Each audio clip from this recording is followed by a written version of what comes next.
నమస్తే దూరదర్శన్ వార్తలకు స్వాగతం నేను ప్రజ్ఞ కరోనాను నియంత్రించేందుకు ప్రతి ఒక్కరూ మాస్క్ను ధరించాలి ముక్కు నోరు కప్పి ఉంచేలా సరైన పద్ధతిలో మాస్క్ను ధరించాలి తరచూ చేతులను శుభ్రం చేసుకోవాలి వ్యక్తిగత పరిశుభ్రతను పాటిస్తూ భౌతిక దూరాన్ని తప్పక పాటించాలి అర్హులందరూ వ్యాక్సిన్ వేయించుకోవాలి నిబంధనలు పాటిద్దాం కరోనాను జయిద్దాం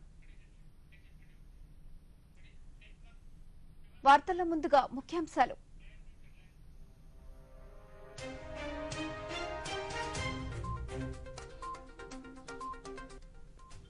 గిరిజన జనజాతుల అభివృద్ధిలో కొత్త శకం అత్యాధునిక సౌకర్యాలు గిరిపుత్రుల ముంగిటి చేరుస్తున్న కేంద్రం ట్రైఫెడ్ ఆధ్వర్యంలో ఆది మహోత్సవ వేడుకల ప్రారంభోత్సవంలో ప్రధానమంత్రి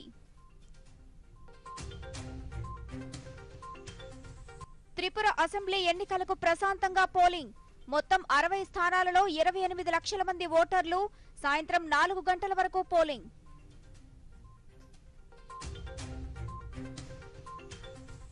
మహాశివరాత్రి కోసం ప్రముఖ దేవాలయాల్లో ఏర్పాట్లు శ్రీశైలంలో శ్రీ బ్రహ్మరాంబ మల్లికార్జున స్వామికి పట్టు వస్త్రాలు సమర్పించిన ఆర్థిక మంత్రి బుగ్గన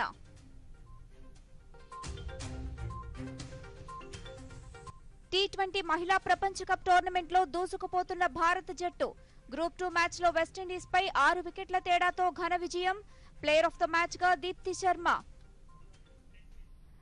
వార్తలను వివరాలు చూద్దాం దేశ ఆర్థిక వ్యవస్థలో గిరిజన ఆదివాసీ ప్రాంతాలు ఇప్పుడు ఒక ప్రధాన పాత్ర పోషిస్తున్నాయని ప్రధానమంత్రి నరేంద్ర మోదీ అన్నారు 2014 సంవత్సరంతో పోలిస్తే ఆదివాసీ ప్రాంతాల్లో అభివృద్ధి 5 రెట్లు పెరిగిందని బడ్జెట్ కూడా అదే స్థాయిలో పెరిగిందని ఆయన తెలియజేశారు గిరిజన పౌరులకు మెరుగైన మౌలిక సదుపాయాలు కనెక్టివిటీని అందించి పర్యాటకాన్ని మెరుగుపరుస్తున్నామని సమ్మిళిత అభివృద్ధిలో భాగస్వామ్యమవుతూ ఇప్పుడు గిరిజన యువత ఇంటర్నెట్తో కనెక్ట్ అయ్యారని తెలియజేశారు ఇది సబ్కా సాథ్ సబ్కా వికాస్ స్ఫూర్తికి నిదర్శనమని నరేంద్ర మోదీ చెప్పారు ట్రైఫెడ్ ఆధ్వర్యంలో ఢిల్లీలో మేజర్ ధ్యాన్ చంద్ నేషనల్ స్టేడియంలో ఆది మహోత్సవ్ను ప్రధానమంత్రి ప్రారంభించారు ఈ నెల 27వ తేదీ వరకు జరిగే ఈ మహోత్సవంలో దేశవ్యాప్తంగా వివిధ గిరిజన తెగలకు చెందిన వారు ప్రదర్శించిన సుమారు 1000కు పైగా స్టాళ్లను ప్రధాని వీక్షించారు వివిధ రాష్ట్రాలకు చెందిన వివిధ గిరిజన తెగల వారు ఆయా ప్రాంతాల కళ సంస్కృతి సంప్రదాయాలు ప్రతిబింబించే వస్తువులు ఉత్పత్తులు ఆహార పదార్థాలను ఈ సందర్భంగా ప్రదర్శించారు భగవాన్ శ్రీకృష్ణుని జన్మ వృత్తాంతాన్ని చిత్రీకరించిన తాళపత్రాన్ని ఒడిశాకు చెందిన రామేశ్వర్ ముండా ప్రధానికి అందజేశారు ఈ సందర్భంగా ప్రధాని మాట్లాడుతూ గిరిజన ఉత్పత్తులకు ముఖ్యంగా ఈశాన్య రాష్ట్రాల వస్తువులకు ప్రపంచవ్యాప్తంగా మంచి ఆదరణ పెరిగిందని ప్రధానమంత్రి తెలియజేశారు గిరిజన సంక్షేమ ఆ ప్రాంతాల అభివృద్ధికి తమ ప్రభుత్వం ఇచ్చిన స్థాయిలో ఎప్పుడూ ప్రాధాన్యత ఇవ్వలేదని ప్రధాని అన్నారు ఉగ్రవాద ప్రభావిత ప్రాంతాలు ఇప్పుడు 4Gతో అనుసంధానమై అభివృద్ధికి మార్గాలను చూపుతున్నాయని దేశ ఆర్థిక ప్రగతిలో గిరిజన ఆదివాసీ ప్రాంతాలు కీలక పాత్ర పోషిస్తున్నాయని ప్రధానమంత్రి అన్నారు खड़ी हो गई है ये भारत के उस अनंत आकाश की तरह है जिसने उसकी विविधताएं इंद्रधनुष के रंगों की तरह उभर करके सामने आ जाती है और इंद्रधनुष की एक और विशेषता भी है ये अलग अलग रंग जब एक साथ मिलते हैं तो प्रकाश पुंज बनता है जो विश्व को दृष्टि भी देता है और दिशा भी देता है ये अनंत विविधताएं जब एक भारत श्रेष्ठ भारत के सूत्र में पिरोती हैं तब भारत का भव्य स्वरूप दुनिया के सामने आता है तब भारत अपने सांस्कृतिक प्रकाश से विश्व का मार्गदर्शन करता है ये आदि महोत्सव विविधता में एकता हमारे उस सामर्थ्य को नई ऊंचाई दे रहा है హిమాచల్ ప్రదేశ్ DD24 24 గంటల ఛానల్ ప్రారంభమైంది కేంద్ర సమాచార ప్రసారాల శాఖ మంత్రి అనురాగ్ సింగ్ ఠాకూర్ ఈ రోజు కొత్త ఛానల్ ప్రారంభించారు ప్రసార భారతి సీఈఓ గౌరవ్ ద్వివేది కూడా ఈ కార్యక్రమంలో పాల్గొన్నారు DD ఫ్రీ డిష్ ద్వారా హిమాచల్ 24/7 ఛానల్ దేశవ్యాప్తంగా ఉచితంగా అందుబాటులోకి ఉంటుందని కేంద్ర మంత్రి తెలియజేశారు రాబోయే రోజుల్లో ప్రజలకు దూరదర్శన్ కార్యక్రమాలు మరింత చేరువవుతాయని అనురాగ్ సింగ్ ఠాకూర్ అన్నారు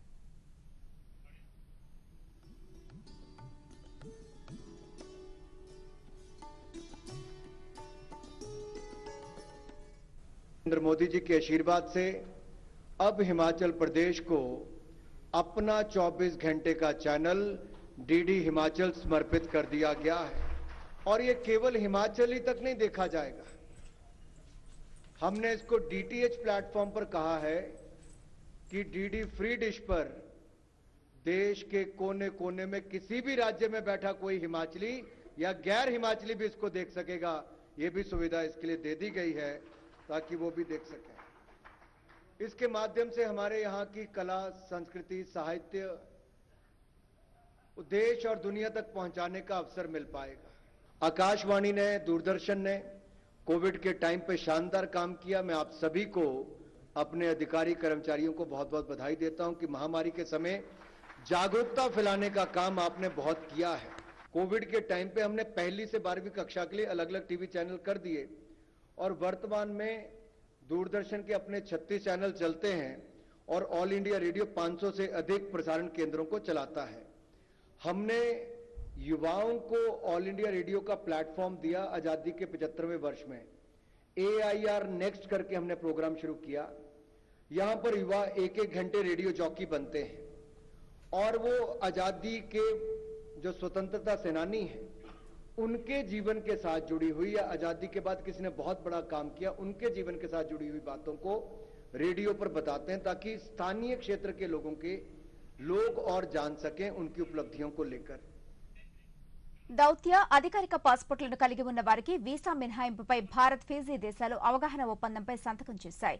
ఈ ఒప్పందం ప్రకారం దౌత్య మరియు అధికారిక పాస్పోర్ట్ హోల్డర్స్ 90 రోజులకు మించకుండా వీసా లేకుండా ఒకరికొకరు భూభాగాల్లోకి ప్రవేశించవచ్చు.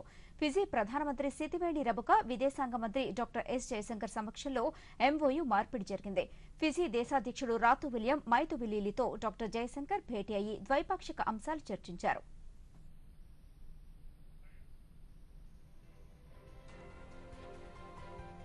Fiji have close and long-standing ties, and I think a large part of that is really built on our people-to-people linkages. We have been privileged to partner Fiji in its nation-building efforts across various sectors, in working with it in capacity building in areas like health, education, agriculture. We've done projects in the sugarcane industry. We have worked together in renewable energy.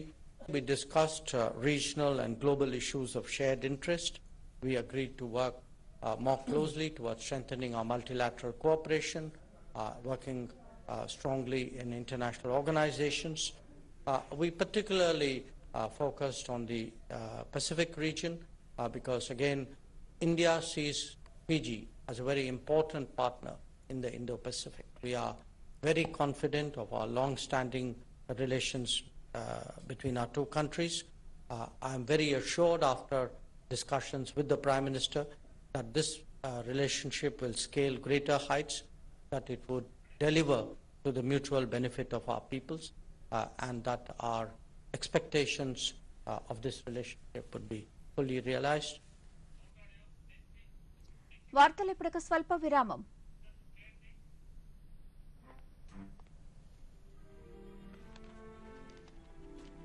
ఇంత త్వరగా డబ్బు double.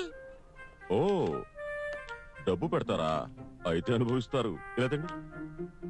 ఇలాంటి ఆశ పెట్టే schemes లో డబ్బు పెట్టడం అంటే మోసాన్ని ఆహ్వానించడం. కాబట్టి ముందు చేయండి దర్యాప్తు, తరువాతే పెట్టండి డబ్బు. లేకపోతే మీ సొమ్మవుతుంది. RBI అంటుంది, విషయాలు తెలుసుకోండి, జాగరూకంగా ఉండండి. తిరిగి స్వాగతం. కేంద్ర ప్రభుత్వం చొరవ వల్ల సర్వకళల సమాహారమైన హరికథకు ఇప్పుడు గుర్తింపు వచ్చిందని ప్రముఖ హరికథా కళాకారులు, పద్మశ్రీ అవార్డు గ్రహీత కోట సచ్చిదానంద శాస్త్రి అన్నారు. హరికథ ఉనికిని కాపాడటానికి, తద్వారా మన సాంప్రదాయాలను నిలబెట్టడానికి ఎంతో కృషి చేయాలంటున్న సచ్చిదానంద శాస్త్రితో మా ప్రతినిధి రవిశంకర్ ముఖాముఖి ఇప్పుడు చూద్దాం.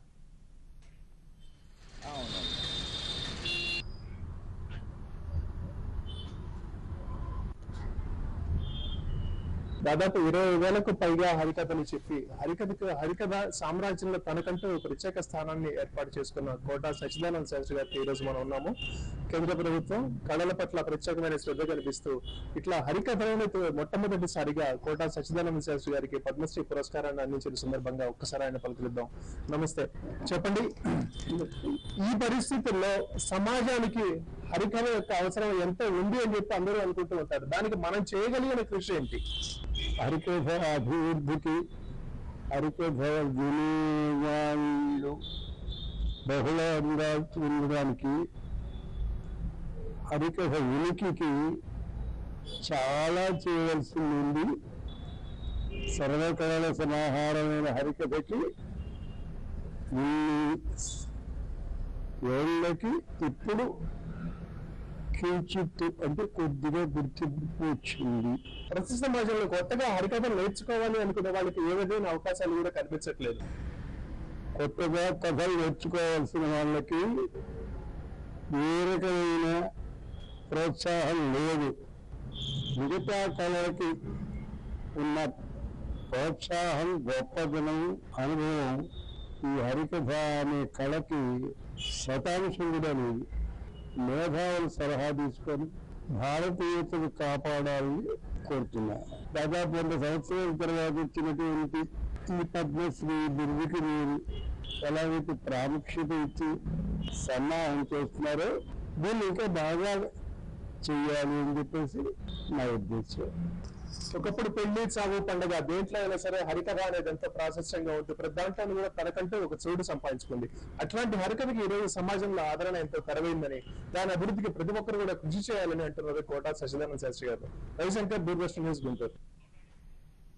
కాకినాడ జిల్లాలోని ప్రముఖ పుణ్యక్షేత్రమైన పిఠాపురం పాదగయ క్షేత్రంలోని శ్రీ ఉమా కుకుటేశ్వర స్వామి కళ్యాణ మహోత్సవాలతో సహా 6 రోజుల పాటు జరిగే మహాశివరాత్రి ఉత్సవాలకు ఈ క్షేత్రం ముస్తాబోతోంది. దక్షిణ కాశీగా విరాజిల్లుతున్న ఈ క్షేత్రానికి మహాశివరాత్రి రోజున ఉభయ తెలుగు రాష్ట్రాలతో పాటు ఒడిశా, కర్ణాటక, తమిళనాడు, మహారాష్ట్ర నుంచి లక్షలాది మంది భక్తులు విచ్చేస్తారు. పాదగయ పుష్కరిణిలో స్నానాలు ఆచరించి పిండ ప్రదానాలు నిర్వహిస్తారు. వీఐపీలతో పాటు సామాన్య భక్తులు విచ్చేస్తారు.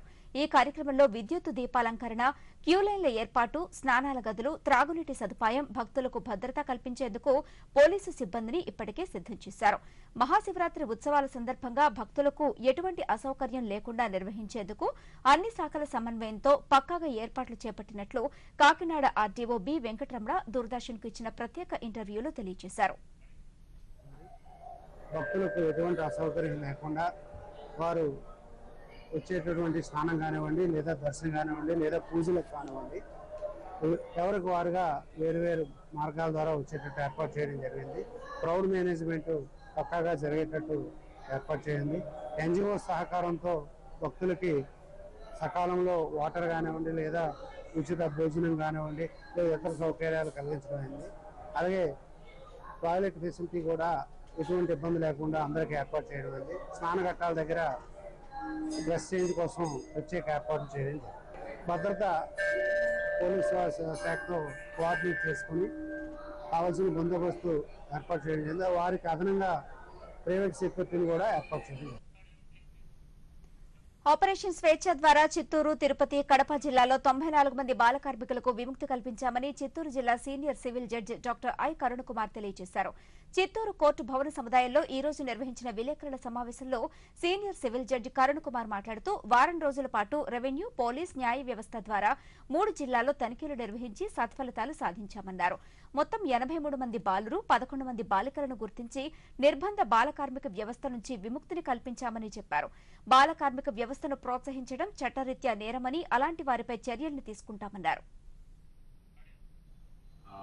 మరియు సిఐడి విభాగం, పోలీసు, రెవెన్యూ, లేబర్ డిపార్ట్మెంటు మరియు ఇతర విభాగాలు కూడా సమన్వయంగా ఒక మంచి బృహత్తర కార్యక్రమాన్ని నిర్వహించాం. ఆ కార్యక్రమం ఏమిటంటే, ఎవరైతే మరి ఈ లేబరర్స్, బాండెడ్ లేబరర్ సిస్టమ్ కోసం, అంటే దీన్నే మనం ఏమన్నంటే ఆపరేషన్ స్వేచ్ఛ.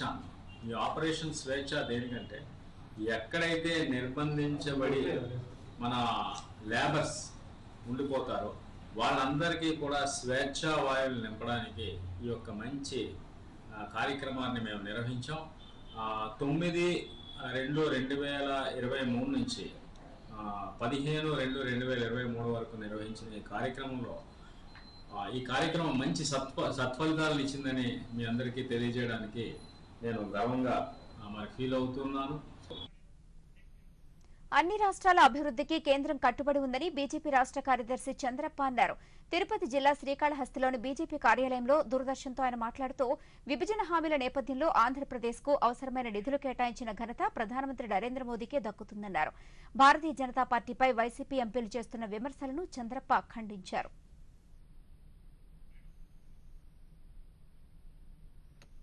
అమరావతి రాజధాని అని చెప్పారు. ఆ రోజు ప్రతిపక్ష నాయకుడిగా ఒప్పుకున్నారు. ఆ రోజు 3,000 4,000 ఎకరాలు సరిపోదు, 30,000 పైన ఎకరాలు కావాలి ఒక గొప్ప రాజధానిగా నిర్మించాలంటే అని ఆ రోజు ఇవాళ ముఖ్యమంత్రి గారు ఆ రోజు ప్రతిపక్ష హోదాలో చెప్పడం కూడా జరిగింది. అయినప్పటికీ ఈ రాష్ట్రము కొంతవరకు ముందుకు వెళ్తుంది. అమరావతిని ఈ రోజు ప్రధానమంత్రి గారు ఆ రోజే వచ్చి అమరావతి రాజధానిగా శంకుస్థాపన చేసి ఈ కార్యక్రమాన్ని మొదలుపెట్టిన తర్వాత 5 ఏళ్ల పాటు జరిగినంత వరకు జరిగింది. ఈ రోజు మళ్ళీ కొత్త ప్రభుత్వం వచ్చిన తర్వాత ఆ రోజు ఈ ముఖ్యమంత్రి గారు ప్రమాణ స్వీకారం రోజు ఒక అద్భుతమైన విషయం చెప్పారు.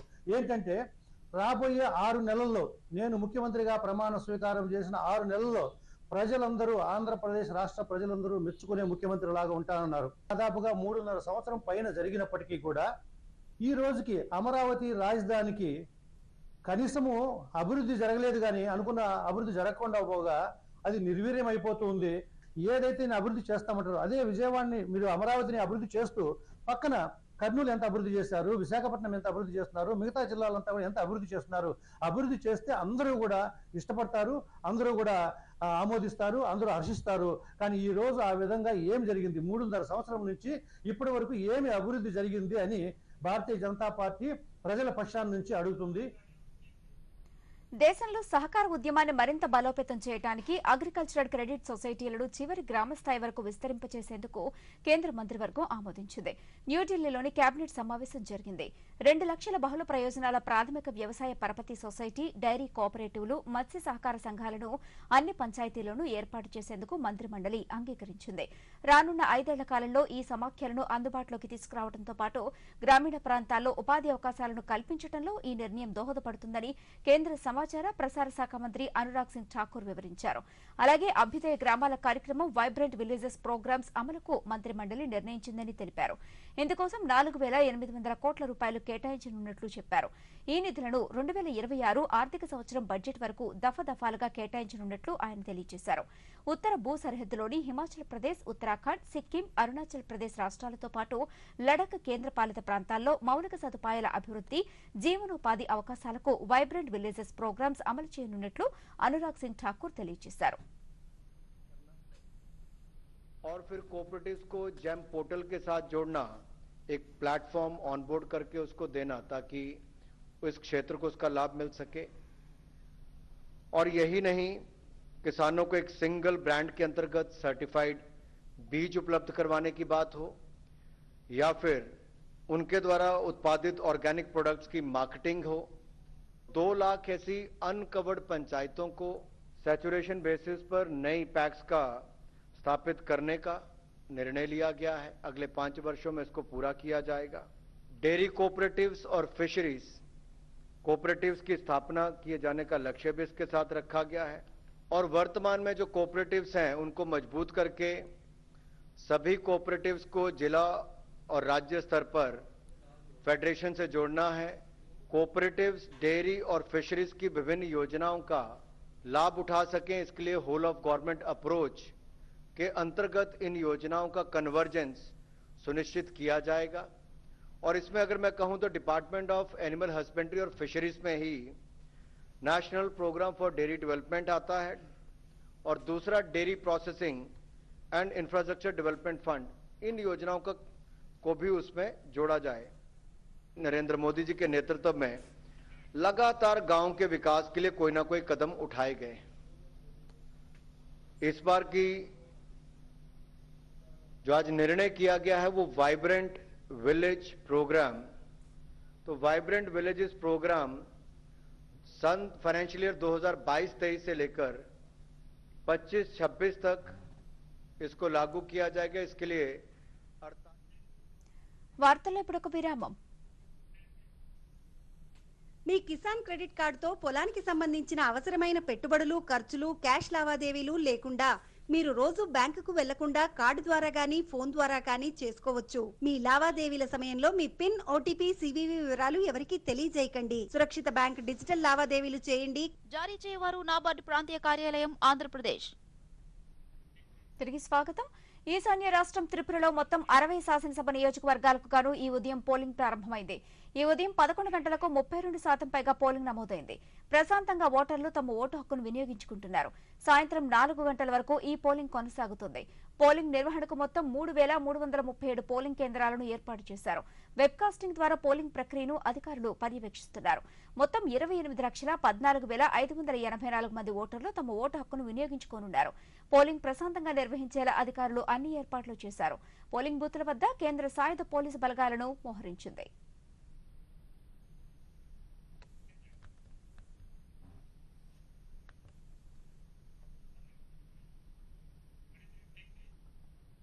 జాతీయ వార్తల సంక్షిప్త సమాహారాన్ని ఇప్పుడు చూద్దాం.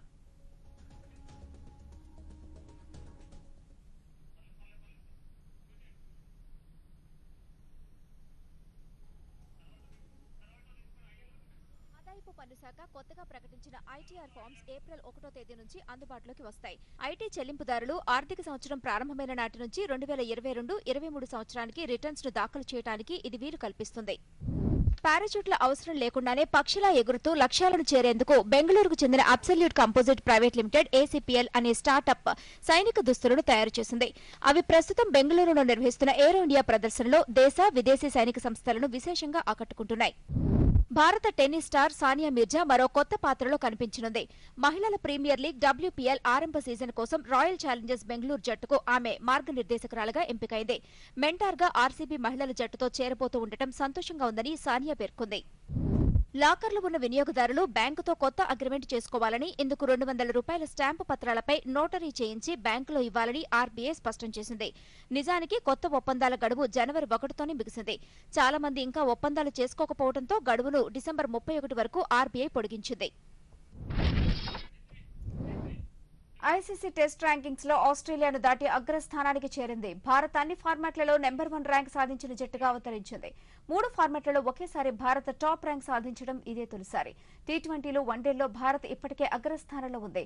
నాగపూర్లో జరిగిన బోర్డర్ గవాస్కర్ ట్రోఫీ తొలి టెస్టులో ఆస్ట్రేలియాను ఇన్నింగ్స్ 132 పరుగుల తేడాతో ఓడించిన తర్వాత భారత్ ఈ ఘనతను సాధించింది. ప్రస్తుతం భారత్ 115 పాయింట్ల రేటింగ్తో ఉండగా 111 రేటింగ్ పాయింట్లతో ఆస్ట్రేలియా 2వ స్థానంలో ఉంది.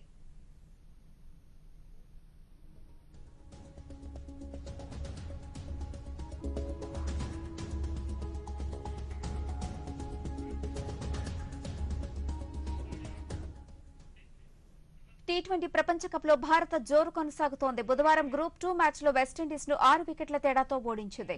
Player of the match Deepti Sharma ధాటికి మొదట విండీస్ 20 ఓవర్లలో 6 వికెట్లకు 118 పరుగులే చేసింది. ఛేదనలో 4 వికెట్లు కోల్పోయిన టీమిండియా 18.1 ఓవర్లలో లక్ష్యాన్ని చేరుకుంది. రిచా ఘోష్ మెరుపులకు కెప్టెన్ హర్మన్ ప్రీత్ కౌర్ సమయోచిత ఇన్నింగ్స్ తోడవడంతో జట్టు అలవోకగా విజయాన్ని అందుకుంది. ప్రస్తుతం 4 పాయింట్లతో ఇంగ్లాండ్తో సమానంగా ఉన్నప్పటికీ నెట్ రన్ రేట్లో వెనుకబడి గ్రూప్ లో భారత్ 2వ స్థానంలో ఉంది. శనివారం ఇంగ్లాండ్తో హర్మన్ సేన తలపడుతుంది. ప్రధానమంత్రి నరేంద్ర మోదీ తన మనసులోని భావాలను దేశ ప్రజలతో పంచుకునే మన్ కీ బాత్ 98వ సంచిక ఈ నెల 26వ తేదీ ఆదివారం ఉదయం 11 గంటలకు ప్రసారమవుతుంది. ప్రజలు తమ అభిప్రాయాలను నమో యాప్ ద్వారా కానీ, స్వర సందేశాలనైతే 1800117800 నెంబర్కు ఈ నెల 24వ తేదీలోపు పంపించవచ్చు. అలాగే www.mygov.in అనే వెబ్సైట్ ద్వారా కానీ 1922 నెంబర్కు మిస్డ్ కాల్ ఇవ్వడం ద్వారా తిరిగి మన మొబైల్కు వచ్చే సంక్షిప్త సందేశంలోని లింక్ ద్వారా కూడా అభిప్రాయాలను తెలియచేయవచ్చు. ఆకాశవాణి సమన్వయంతో దూరదర్శన్ ఛానళ్లు మన్ కీ బాత్ కార్యక్రమాన్ని ప్రసారం చేస్తాయి. ఈ కార్యక్రమం తెలుగు అనువాదం వెనువెంటనే దూరదర్శన్ సప్తగిరి, యాదగిరిలో ప్రసారమవుతుంది.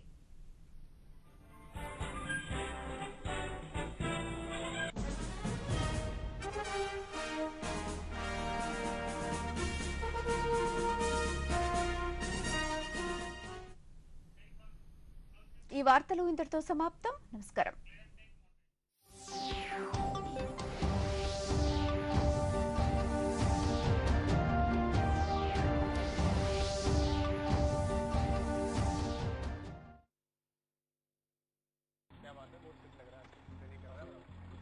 మూడు నెలల్లో డబ్బు డబుల్